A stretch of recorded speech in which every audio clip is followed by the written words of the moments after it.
All right. Welcome, everybody, to the Thursday edition of the Not Your Average Investor Show. Today, we have a very special guest investor of the week. I'm your host, Pablo Gonzalez.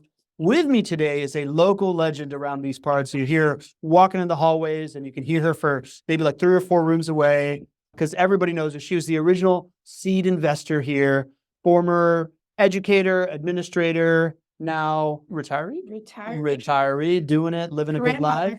Grandmother life. Mama Jane Taricano, mother of Alex Sifakis. Welcome to the show. Thank you. Nice to be here. You know that we start with a little tradition around here, right? I do know. You know what it's called? Roll The call. roll call, baby. All right. We've got the MVP. You know the MVP? Lee Bishop. Lee Bishop. Everybody knows the MVP. We got the Maven from the mountains of Denver, Leslie Wilson. We got our leadoff hitter batting third today, John Henning. We got Jeff Pettyjohn from Missouri checking in. Jeff, good to have you. We got the Shaw man, Nadeem Shah. Nadeem Shah. We got the ringmaster in the house, Drew Barnhill. He studied circus at Florida State. Wow. He was a high wire walker, and now he's just a big cool guy. Wow. We got Lewis Hubnell in the house from Rockland, California. Lewis, welcome back. We got Leo Farakanan. We couldn't figure out how to say his last name, and then we realized it rhymed with that song. Very creative here. Very great, creative bunch. Good to have you. It's good to have you. We got the patron Santorios of the Not Your Average Investor community, Michael Santorios. We got the Mama Bear, Cody Adams, in the house. We got Pamela Myers in the house from the Pacific Northwest. Pamela, good to have you. We got the Man of Steel, Vincent Barbarites. It's a new nickname. Man of Steel is a new nickname. Man of Steel is a new nickname. Well, first time unloading it on the show. Found out that he owns like a steel company, and I'm like, Man of Steel, it's on. Vincent, I hope you like your new nickname, man. Laura Colby from Washington State. Also, our amigo, buenas tardes, amigos. Bill Shields. Good to have you, Bill Shields. Our favorite name to pronounce, Aaron O'Neill. Into the lights is what we like to say when Aaron shows up. We got the first family of the Not Your Average Investor community, Ken and Carolyn Moline, patriarch and matriarch. We salute you. Debbie Allo. Hi, Jane and Pablo. So happy to see Jane on today. Is Debbie a friend of yours? I know her yet. All right. Joel Wixel from Santa Barbara checking in. Good to have you, Joel. Who else we got in here? Christmas Carol. Oh, my sister-in-law. All right. There you go. Hey, Chris. You bring the audience over here. People want to know the story of Mama Jane. Eddie Harris from Hotlanta. Good to have you in the house. All right. And the Mountain Man. Billy Green from the Sanguine Mountains of Colorado. Bill, checking just on time. All right. Well, I see that there's already a question in the Q&A. What do we got over here? Mama Jane, let's start with kind of where we started earlier. When you were, I guess your first investment was at some point in like 2006 with them, 2000? Right. Okay. Right. Talk to me about, at that point, were you already an administrator? Were you teaching? I was teaching. You were fifth teaching. grade. 5th grade. What were your view, like, how did you feel about retirement and kind of like your future net worth and like different things that people tend to underestimate at that point in your life before Alex came? I really wasn't thinking too much about that. I was a teacher in Florida. Yeah. We moved from Massachusetts. And so I was basically in survival mode still with 4 boys, trying to make it work. Yeah. There's some of them going off to college, graduating college, some in high school. It was, I wanted to retire, and the state of Florida does help you with that, but it wasn't on the forefront of my mind. Yeah. That makes sense. Like I was telling you earlier, to me, I echo with that story very differently. Obviously, I don't have kids and, but the survival mode feeling of, I feel like I have been trying to make it through and not really thinking about, hey, what is the thing that's working for me right now that eventually is going to be able to take care of me? Right. The first time I really started feeling that was when I, started taking this seriously, right? The community got me to read Rich Dad Poor Dad, like morning runs with Greg, eventually investing in these properties. And I find myself now like feeling really good about the future with 5 properties here in Jacksonville. But that's real, man, right? Like most people just don't. Did you have it was 2006, right? So the world was talking about real estate. Did it ever cross your mind that you were just like, man, you should just get in on this action? Absolutely not. Why is that? It's just sort of 4 boys. Refer to my previous statement. Yeah. I was working full time, taking care of kids, retirement, it was a thought that was happening far away. Got it. Although I was in my 40s, it was still like far away. Yeah. Okay. Yeah. That makes perfect sense. I feel the same way right now in my 40s. So then talk to me about getting a phone call from Alex and Greg saying, "Hey, we want to put your money into a real estate deal here"? Well, I've been through quite a few things with Alexander during college. He's always been a thinker and a doer, and he always has great ideas. So I had helped him through some of those. Some were successful, some were not. And then he was also doing the stock market, and Okay. he did pretty well for me there. Okay. And because, of course, I had to fund that as well. But, so when they came to me, they'd been looking for something to do, and Alexander did not want to work for anybody else. And he wanted to do something with Greg, and they were going to go forward. And so I said, okay, what the heck? Sounds go with it it. sounds so simple. I don't know, I have faith in those guys. Yeah, you just had it from the beginning. And, it wasn't like I was retiring tomorrow. So, Yeah.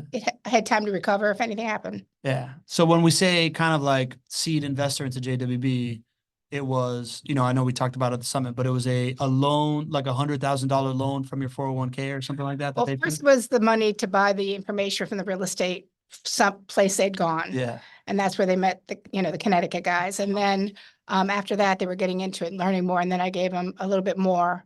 And then I gave them the 100. But yeah, it was like a little bit here. And then, but I did have a stipulation, which, I know that they laugh about, but it was completely real. Yeah. When I gave them the second bit of money, I had basically written him a little letter, because in hindsight, I give him the money and I'm thinking, wait a minute, we should probably have something in writing. And so I'm really, really, really in financial. I got it. And I told them, I said, basically, if you lose this, I'll be living with you in my retirement. Like, I will be living with one of you or both of you when I retire, because I will have nothing else. Yeah. So that, I think, the impetus for them never losing anything. Yeah. It's a heck of a gauntlet to lay down. I wonder, like, did you think at that point that this is like, all right, I need these guys to really understand the severity of this thing? Was it really like tell me about your thinking behind that note? Well, I had given them money, a couple, and I was thinking about it going, it's a lot of money. Yeah. Not that they would not do anything, but I just wanted something in writing that they had it, because it's, they take money, whatever. But then later on, but I had faith in them. I knew that they could do anything they put their mind to. They're just pretty amazing. Yeah. Agreed, first of all, with how I feel about those guys too. You probably have a little bit more history. Maybe. But I think of it as an entrepreneur and as a son, the amount of positive pressure that you added to that situation, right? Like this idea of just like, hey, let's be very clear here. Your back is now officially against the wall, and you put my back against the wall. Exactly. And if it doesn't work out, you basically just like spoke for my housing scenario once I retire. Let it be known. I was pretty clear. Yeah. That's awesome. There's a lot of beliefs around this idea that when you are starting a business, like there's so many more stories that tell you if your back is completely against the wall, it's really when you're going to like respond to this thing versus this is a nice to have, or, people that are doing like a side hustle and never really want to take that leap. I can imagine that little added jolt or at the end of, they're 24-year-old guys, right? Like they were 24, 23. I mean, frontal cortex not fully online yet, right? Whatever they were thinking, I imagine that cold dose of water must have been like a really good, like, okay, we may have been in the boys' game now. Now we're like in a real man's game, and we really got to make it happen. They were committed. So they were, they have initiative, they're just. For sure. Okay. So I want to get to, okay, so now your life is different now after being in real estate for a long time. Oh, yeah. But even before that, I want you to share the story from the summit, right? Like this wasn't the first time. You alluded to it. He's always been a deal maker. We're talking about Jay Cohen brought that up. Yeah. Jay Cohen brought that up. The other co-founder of the co-founder brought up this idea that this wasn't the first time that they came for you for money. There was another harebrained idea that you funded. It didn't go well. Tell me that story. Okay. Well, this has nothing to do with Greg. This is just all Alexander. Right. He had a great idea to invest my money, of course, in some TVs on eBay, and he was going to sell them and make a big profit. So I I helped him. Gave him the money, and it was a bust. The TVs got to Gainesville, and they had already been stripped, so they were worth absolutely nothing. So that was a large chunk of money that did not go so well. And Didn't go well, but you are still there betting on him. oh yeah, Right. yeah, Just mother's love. I guess so.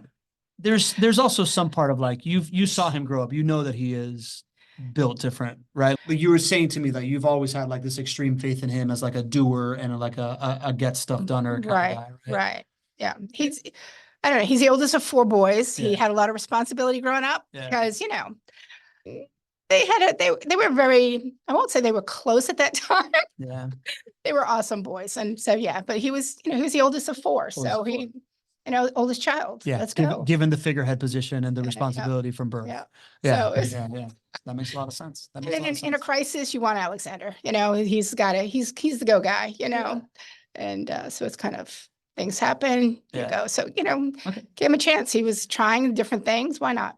It's funny because I want to hear more about that, but I feel like the first couple times I met Alexander, I would have pegged him as the youngest child. Right? He's got this like boisterous energy and able to like command the room so well that I very much identify with, and I'm the youngest. But then I think when I talk about him, I'm like, if you were to maximize all of my skill sets, I feel like it could be Alex, right? And I think maybe it's that added sense of responsibility that he's always had that allowed him to, take all these natural gifts that he has and really maximize the most out of it. Right. I mean, but even he loved to read. So he would, in elementary school, he'd be walking down the street reading a book. He read everything. And then in middle school, we owned a restaurant at the time. So he'd go in and he'd read the newspaper at 13. So I mean, he was always that kind of kid that still played football, was on the football team, did wrestling in high school, was amazing. But he was also that guy that just always was seeking information. Yeah. Good genetics. Sounds like good genetics. Oh, exactly. Yes. Just like his mother. Just like his mother. Just like his mother. Okay. Well, thanks for making it very clear that he is way more different than me than I thought. Oh. That was not me growing up. All right. So that being said, today we're talking about 2018. This was 14 years ago, 15 years ago, right? Like 2018? I don't know. I'm not a numbers guy. 2006, right? So 18 years ago. Now I can't believe it's been 18 years. 18 years ago now. We're going to talk about that journey, but from like a path of like, I was just trying to make stuff happen to all of a sudden I'm investing in real estate to where you are right now. Retired, comfortably retired, living the grandma life. Yeah. Awesome. Yeah. Tell me more.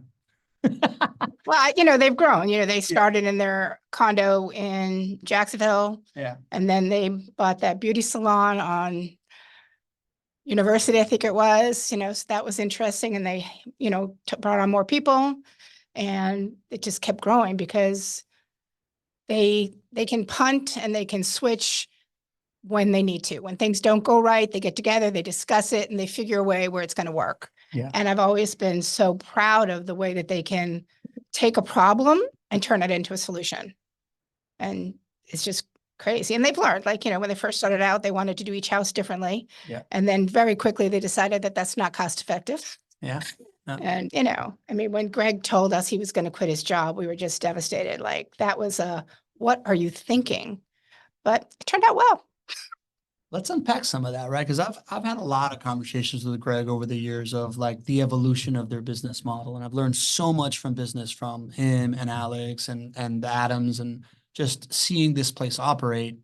But even in the short amount, I guess I've been here now 4 years, kind of like as an unofficial historian, hype man of JWB.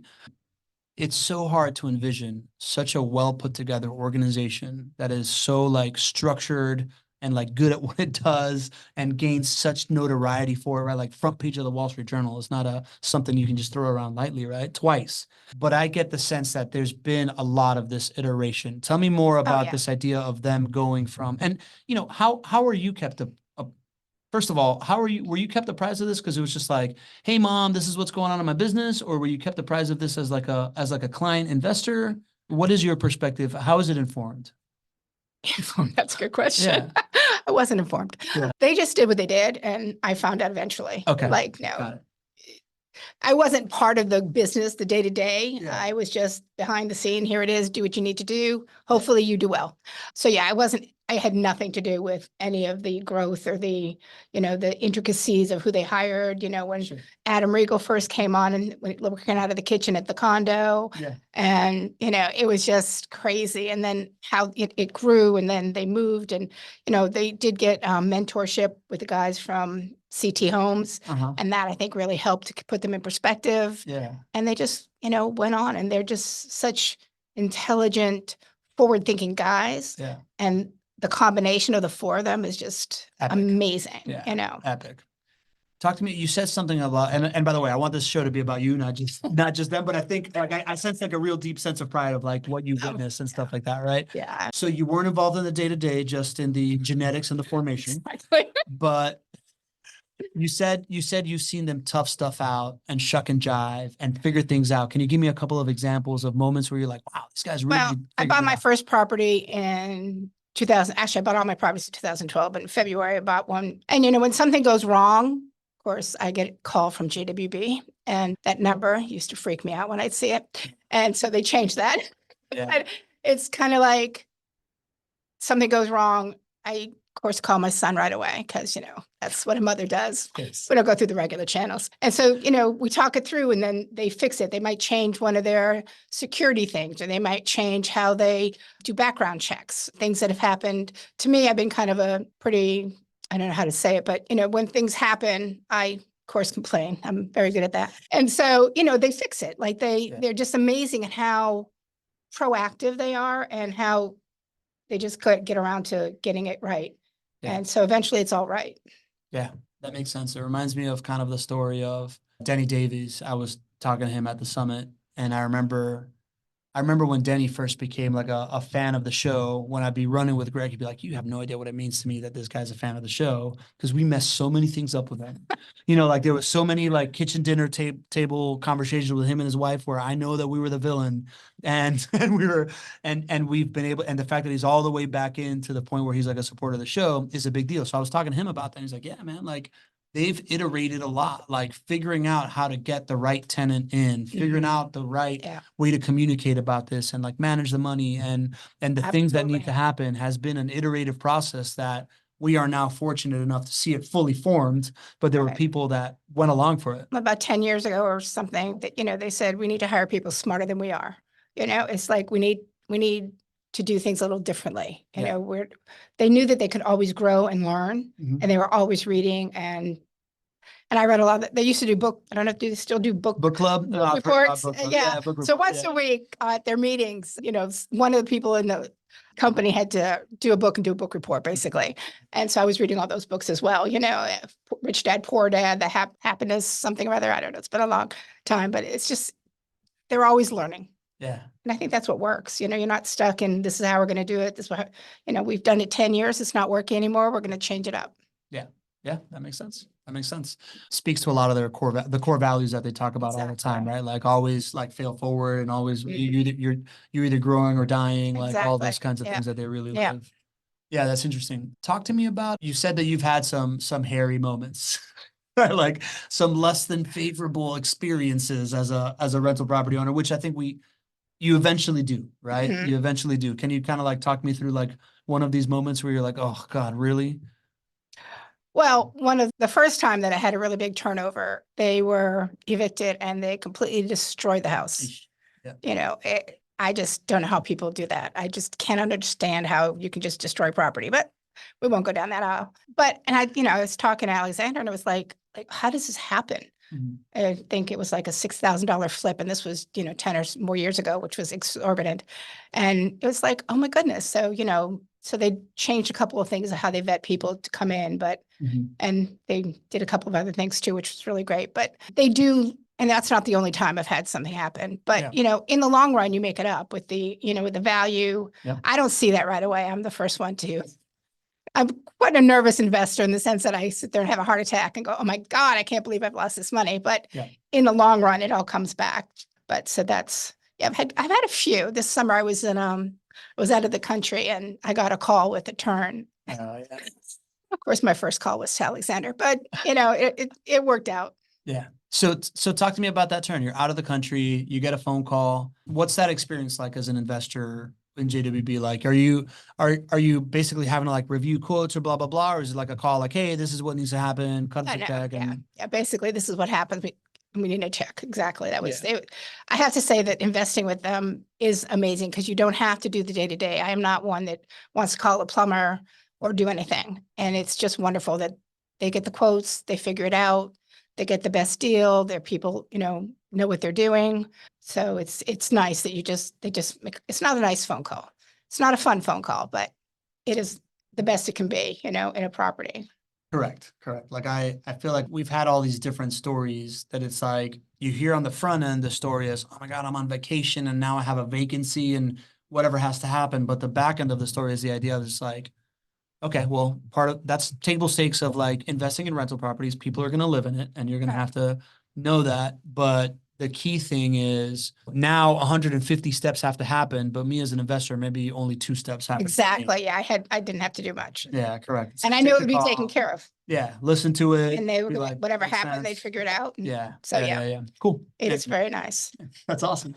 What have you learned about the world of real estate and real estate investing and stuff like that since you've been a part of it? Have you kind of like tapped into it, or have you just been like, you know what? I've got these 4 houses. I'm letting it ride. I'm going to live my life. All right. So my investment strategy is Yeah.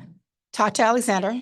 I want to do this. What do you think? Yeah. And I also talk to my other son, Anthony, because he's Yeah, also he's also investment. doing And it. then Yep. my other 2 boys do something else. I don't talk to them about real estate. Yeah. They're perfect for other wonderful things. But, I kind of hash it out between them. And then I talk to Greg. And then I give them my money or whatever, and then they do it. And that's, I don't make any decisions. When my manager calls from JWB, she tells me something, I immediately text or call Alexander Yeah. and ask him his opinion, and he handles it, and I'm good, so. Got it. Very passive. I mean, you can't get too much more passive than, what do I need to do? Okay. You Yeah. think that's a good idea in the future? Yes. Okay. You were just telling me that your grandkids are growing up a little bit different than that. Yes. When I was growing up, my father was first generation American from Italy, and my mother was Irish English or in Massachusetts. And my father never talked money. We didn't know how much he made. We didn't know how to use money, nothing. And it's just so nice to see my grandson talking about money as an asset or Reliability. the liability. That's so Exactly. good. It's 6, and he's now 7, but this is when he was 6. We're talking. He goes, but that's not an asset. He goes, that's kind of a liability, Nana. It just blows my mind. I'm so proud of them. And I'm so proud of my son for, that they just have these conversations about money, not just investing, but about money. And at 6, he understands the difference between, no, you really don't want to, that Pokemon card really isn't worth it if you're going to do this later. And I'm like, who are you? It's just amazing. That's really cool. We just have these conversations. So it's just nice to have children understand money at this age. Yeah, it's unheard of, right? Like a 6-year-old telling you about, applying the context to a Pokemon card. Right? And then speaking to you educatedly on it. That's pretty remarkable. What about so Greg and Alex and if you're just joining us, Mama Jane is Alex Sifakis's mom and the first investor in JWB. So kind of just doing a stretch on memory lane of your story and JWB's story from a super unique perspective. So Greg and Alex are like best friends from like high school since forever. We moved to Florida when Alexander was 16, so he was a junior. Got it. So he went he would have gone to private school from 2nd grade to 9th grade to 10th grade. Mhm. So 11th grade, he came down and we went to public school, he went from a class of like 100 to 1,700 in high school. So that's where he met Greg. Greg, what are your kind of like first memories of like like when they first met, you're like, oh yeah, these guys are friends forever. Like, what's your first kind of like, but give me a background on that. I was in survival mode. You were in survival mode. Yeah. There you go. I just moved with 4 sons to Florida, ages 8 to 16, 3 different schools. It was teaching. But no, he had a really good group of kids and they would be at the house all the time. And it was just wonderful. I mean, the group of kids he hung out with, and they're still all friends. It's kind of remarkable that these men hung out since high school, but MJ and all the other ones it's just kind of great. Yeah, that's awesome. To me, the story of like two best friends from high school that go to college together, that then started Go to coming Spain together. together. They went to Spain together. Right, studied abroad in Sevilla together. Yeah. And then the one that talks the other one into like, we're doing this and I'm moving to your couch and I'm going to start this. And then, kind of like finds a way forward. This is honestly, Alexander can sell, I used to study Eskimos, he's just like, yes, we can do whatever. Yeah. That's really cool. But you also have a unique, I mean, you were talking to me about the four guys, right? So it's like they Alex and Greg founded it. Then Regal came on at a certain time afterwards, and they recruited Eisman for a while, and he came in. And you seem to have decent amount of exposure and like kind of like admiration for all four of them to a certain extent. I don't think they could be where they are if it weren't the four of them. I mean, in a sense, I mean, they'd still be successful, but I just think that they each have different skill set and different ways of looking at the world. Yeah. And together, it just it's a beautiful thing. Yeah. Like, it's just a matter of how it works. Yeah. I mean, Greg and Alexander were doing great. Then they got, Regal came on, and then, they were doing amazing things. I mean, they were growing and growing and growing. And then, and so it's the mix of who they partner with, it's amazing. How would you, do you have like a sense of like how you would describe the different skill sets that each of them have? No. Okay. Yeah. Just checking. I mean, just different. Like Alexander is definitely not the day-to-day kind of guy, he's kind of like the visionary and I'm going to go for this. I'm going to go figure this out. So that would be. When we first started the show and I had each of them, I had Eisman, Alexander, and Greg, of course. Didn't get a chance to have Regal on, but I asked each of them, like, how would you describe his superpower, right?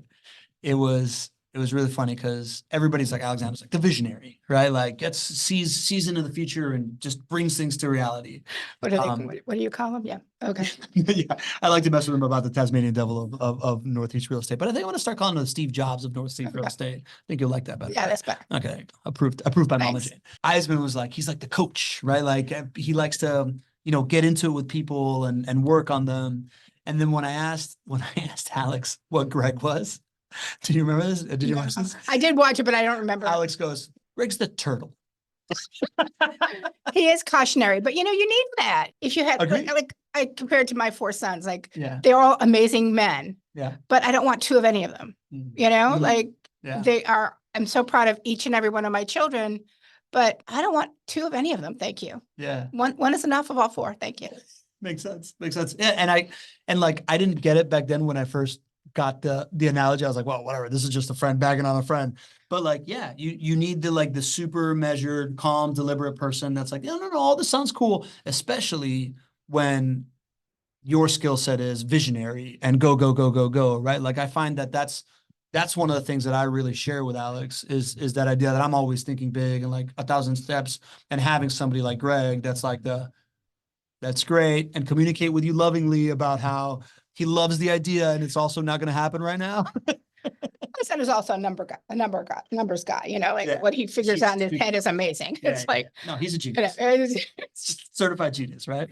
Amazing. Yeah. They'd be successful no matter what they did, but it's the combination of the four. Yeah. It's great. It is amazing. It's really incredible. We were just talking about it. Like all four of them are this like dynamic leader that could, we didn't say this, but like I say it as like all four of them are alpha leaders that could build a business on their own, and you could see them being CEO of a major corporation, and yet somehow they can all figure out this like consensus-based decision making and run this place like Knights of the Round Table.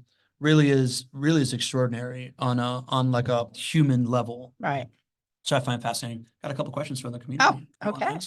Michael Santorios, patron Santorios of the community, says, "Hi, Jane. I enjoyed meeting you at the summit. Like Alex, I borrowed from my mom to get started in real estate. My question is, did you charge interest on your follow-up loans? If so, how much did you charge them? Also, did you draw up legal promissory notes for your early promise lending? They had the private money lending up and running." All right. First of all, no, I did not charge them interest. As I said, I have no financial anything, or I didn't. I'm much better now. Yeah. But my promissory note basically was writing a letter, and I found it about 10 years ago. And Greg said, "Where is it? We want to, we want that one." But it's basically, if you lose my money, you borrowed this much money and this is how much you owe me. And no, there was no promissory notes. Later on, when I did the big investment with the private lending, then I did get, I think it was 12% at the time. Nice. Yeah, Cool. I know. But yeah, no, there was nothing legal and binding about this whole thing except, Mother. yeah, I'm your mom. It supersedes human law.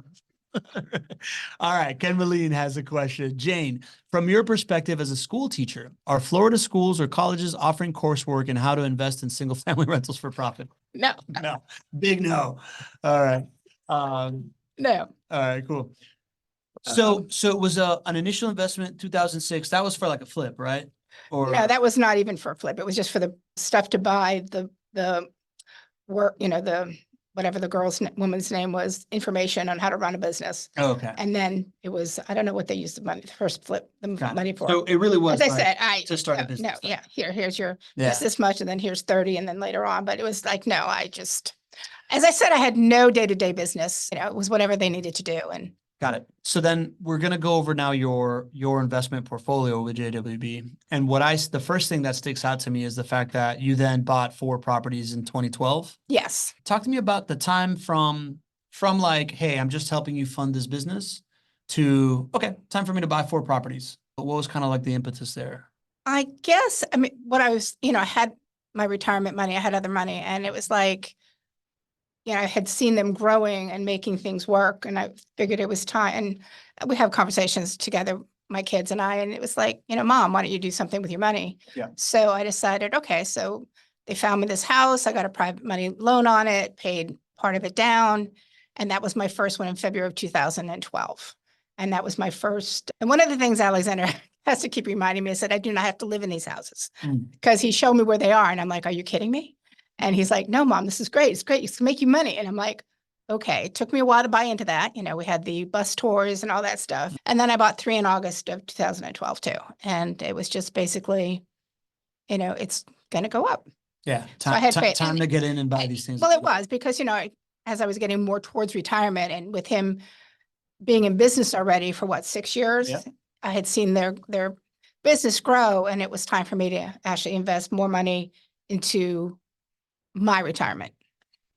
So what I'm hearing there is a couple of things. Number one is this idea that it had gone from beyond, I'm just trusting my son to start a business, to I see a business that is working and a future opportunity that I want to be a part of. It kind of like transcended that beyond just like hope for my kid, right? And once again, my son was like, Mom, you really should do something. And he came to Colin. Yeah. But it was for me. He was, I mean, he's my son, he wants what's best. So, we would work at that. Yeah. And then my auntie was also in business. So, you have all these opinions. And so it was time to just get in on it. And it was a good decision. Yeah, good decision, right? So, okay. So I'm gonna show here the properties that you purchased. First thing that comes to mind here is great picture. Oh, wow. That was just yesterday. Just wait a couple of days. I see these purchase prices of like 75,000, 90,000, 102,000, 102,000. Right. And it's easy to today be like, whoa, of course. But back then, did you think that was like, were you like, really 75,000, 90,000, 100,000 for these things? Like, did you think like? No, I thought they were good prices. Yeah. Of course, I hadn't seen where they were, but no, I thought they were. Of course, after the 75, paying 90 and 100 was a little annoying, but yeah, it was worth it because they were beautiful houses that had just not been finished, and they were really nice houses in a decent neighborhood. So we decided we'd buy all 3. Got it. Okay. So you already. Wait, did you notice that I said we decided, right? Yeah, we decided. So you had already in 1 year experienced the sticker shock of like, what? But it was $75,000 6 months ago. Yes. Right? Yes. Was that for appreciation, or you were just buying a different? I was buying a different type of house. Talk to me about that. Is one a remodel, the other one were new constructions, or? No, actually, they were all pretty much new. One was in a different section of the city. Okay. Over by Moncrief. Okay. And it wasn't in the best neighborhood, Yep. but there were 2 houses that were pretty much identical that were really nice. So mine was one of the nicer houses there. And then the other ones had been built by somebody else, and JWB or somebody bought them. Mm-hmm. And then I purchased them from that. And they had been remodeled and fixed up a little bit, but they were in pretty good shape.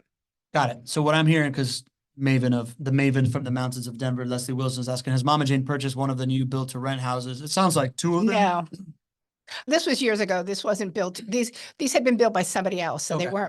they weren't built for rental.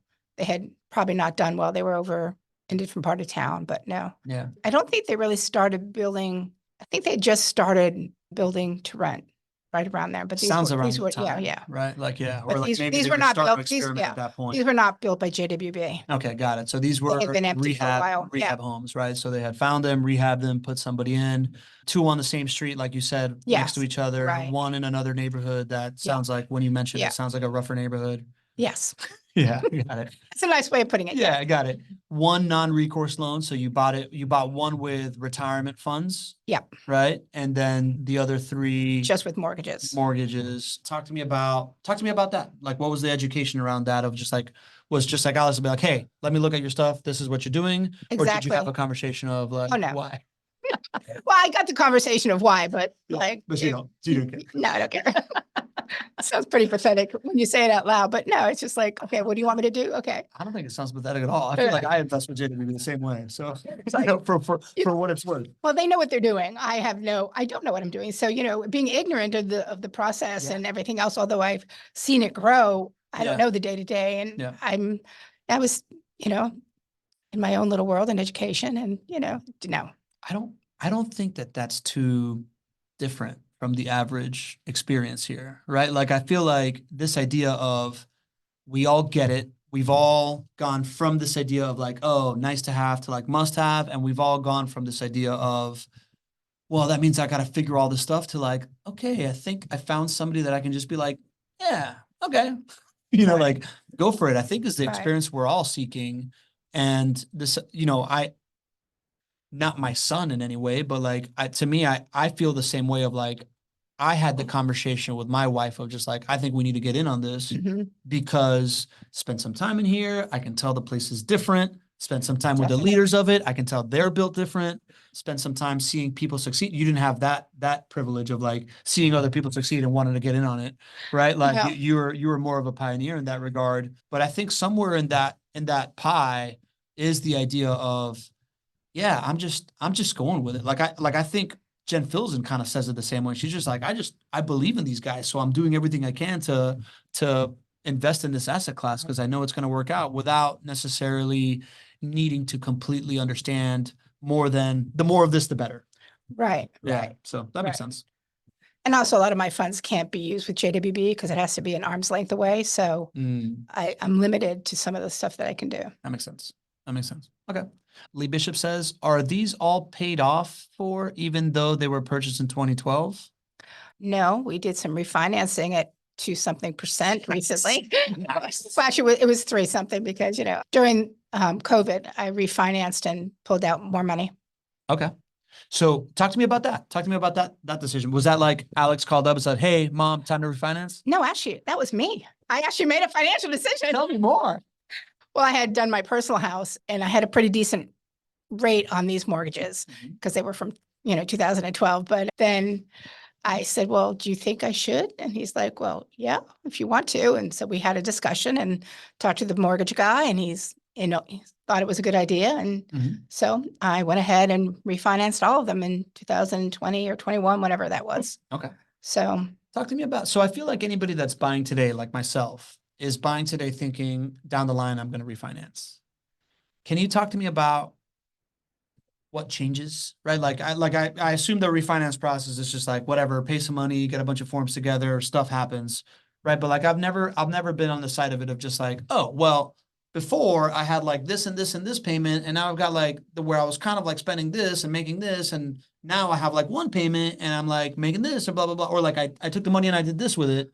Can you talk? well, I mean, where kind of like the that? rates had dropped so much, it Yeah. makes a big difference in your monthly, the mortgage. And so I just said, because Alexander's always been a proponent of, pulling out money, so you can invest. Use somebody, what is it on this show? Use somebody else's money, basically. So that's what we did. But first of all, it wasn't that big a difference in the mortgage rate. So I had to make sure that it was worth the closing costs and that kind of stuff Yeah. and it was. Yeah. So you do the math there. And they then do the math there. They do the math. Of course. They do the math there, and then you go ahead and do it, and all of a sudden your cash flow increases by 50%. You take money out that you invest in something, and cash flow increases by 50%. Like, talk. Cash flow didn't really increase that much, but I have other cash flow. So, But you took that yeah, money right. and you invested in something else that Right. gives you other cash flow as Right. well. Cool. So, right. Okay. And, I'm still using someone else's money, so it's good. And you're still using someone else's money. Which is also a very Financial new that's a very new concept for me with them. I've learned a lot with, Yeah.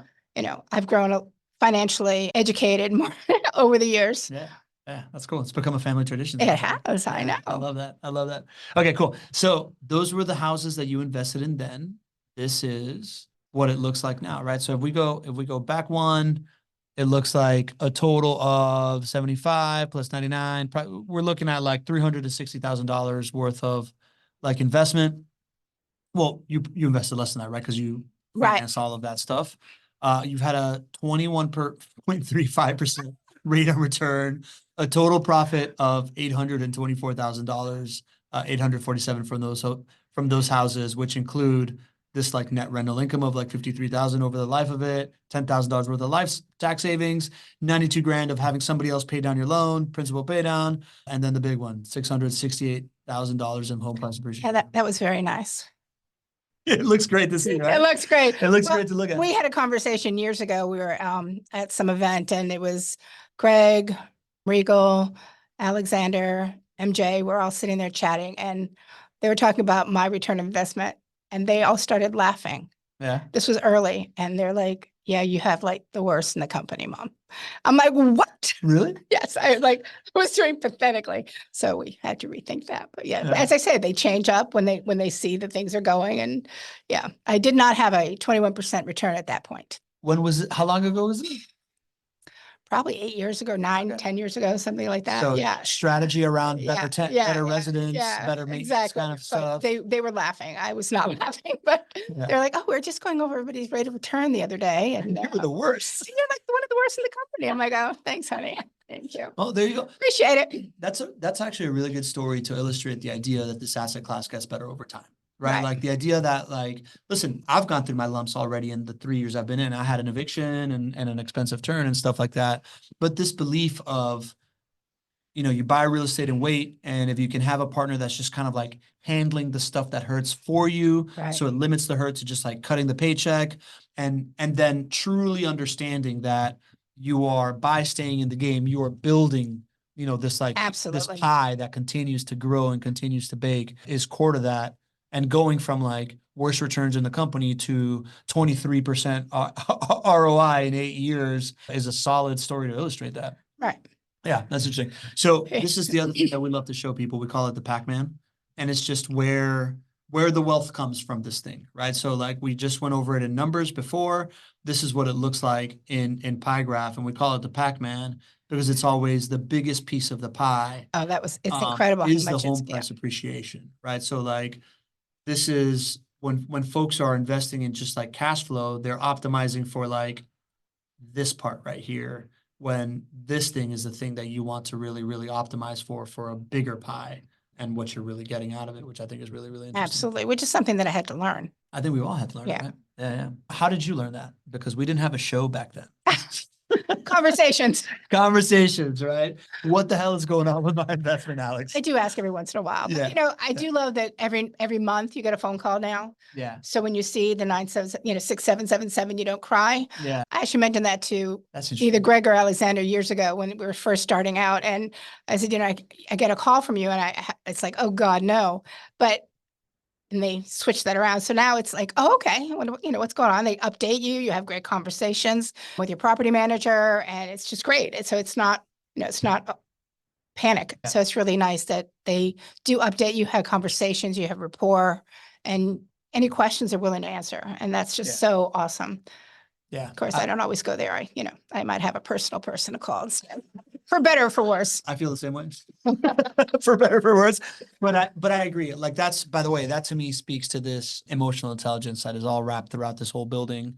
This idea that's just like understanding that if the only time I reach out to you is for bad news, we need to change that mindset to like, all right, let's have some positive touch points so that if there is a bad news call once or twice a year, it's not the only reason you're hearing from me. And that's going to change the experience. That's going to change that's how they pivot, it's just kind of fun. Yeah. Before we get out of here, anything you want to just gush about? Anything you want to brag about being the mother of Alexander and Anthony and all these guys and the seed investor here? Well, what I'm really happy, I mean, I moved to Jacksonville 6 years ago and no, oh gosh, 8 years ago. Sorry. Time is flying. And now all four of my boys live here, which I can't be a prouder, happier mom. And so all my grandkids are here. So that moving to Jacksonville, I wanted to go south when I retired, but Alexander and Greg had to come up to Jacksonville, which has been a really good thing. So I'm very, very happy to be here. And I'm very, proud of all my kids. I know that Alexander gets a lot of the shout out, but I do have 3 other ones that I'm very, very proud of. And I'm very thrilled that they're all here and all my grandkids are here. And we're expecting another one in June. Woo! Finally have some girls, 4 sons, and now I have 2 granddaughters. Nice. I know. Thank you. Thank you. That's awesome. That's awesome to be able to, for however it happens, to be able to have the whole extended family in one city is increasingly rare these days. And just like a true testament to like the power of the mom as the center of the universe. Oh, Right? well, It is. they It love has to be. the boys all hang out together. They're friends and they Yeah. do things together. And Yeah. so I just think that them wanting to be together, I don't take it, I kind of think about it, but it's like, must have done something because Must have done I'm something. just so proud that they're here and that I get to enjoy them because being selfish here, I love hanging out with all 5 of my grandkids and my daughter-in-laws and my sons. I love it. I love it. Well, selfishly, I'm super pumped we got to hang out today. Oh, I'm Thank you very, for coming. I feel like this was long overdue. oh, thank you. It wasn't on my agenda, but thank you.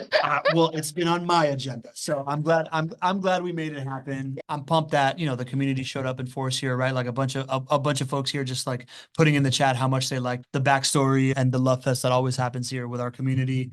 And I never take it for granted that people show up for an hour, middle of their workday, I to like appreciate be it. here and be a part of it, and it makes this thing really, really fun.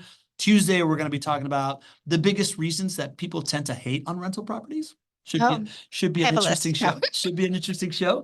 But I think it's going to be really, really educational. I think the summit and kind of like the community being able to like have contact with everybody is really informing the understanding of, the things that we need to help people understand. I thought in the order summit to was grow. amazing. I'm Oh yeah, tell glad me that more.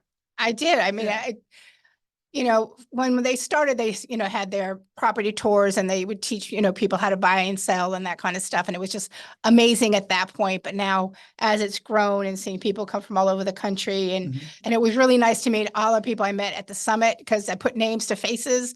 I watch the show. I don't watch it religiously like I did through COVID, but it is fun to watch. And I have learned a lot through the show. But the summit was just eye-opening, going downtown Jacksonville and just seeing what they're accomplishing.